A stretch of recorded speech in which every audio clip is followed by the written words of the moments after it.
Update resiko gagal bayar di aplikasi Uatas terbaru di tahun 2025. Oke, assalamualaikum warahmatullahi wabarakatuh. Semoga teman-teman sehat selalu dan semoga teman-teman diberikan kemudahan dan rezeki yang luar biasa. Amin amin ya robbal alamin.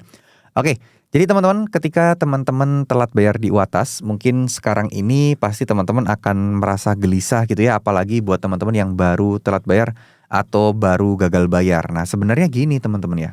Sebenarnya gini teman-teman. Apa ya, kalau bisa dibilang, kalau misalnya kalian itu takut karena ini pinjol legal, harusnya tidak perlu. Justru kalau ini pinjol legal, harusnya kalian tetap bisa tenang. Karena aturan-aturan udah ditetapkan dan aturan yang berlaku harus dipatuhi dan itu tidak membuat hal yang besar di hidup kalian. Resiko terberat adalah tetap selik OJK. Di mana selik OJK ini kalau teman-teman tidak melakukan pinjaman apapun, tidak mau kredit rumah, belum ada rencana buat permodalan apapun, nggak akan jadi masalah buat teman-teman.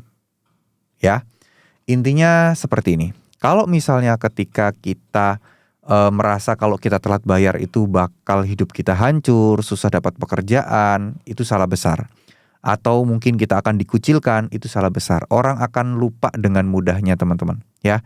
Dan satu hal lagi teman-teman, ketika Uatas ini dia ini melakukan penagihan, itu sebenarnya masih bisa ditoleransi lah dibandingkan pinjol-pinjol yang lain.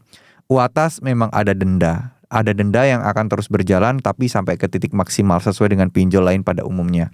Proses penagihannya pun masih via online. DC lapangan pun belum bisa datang ke rumah.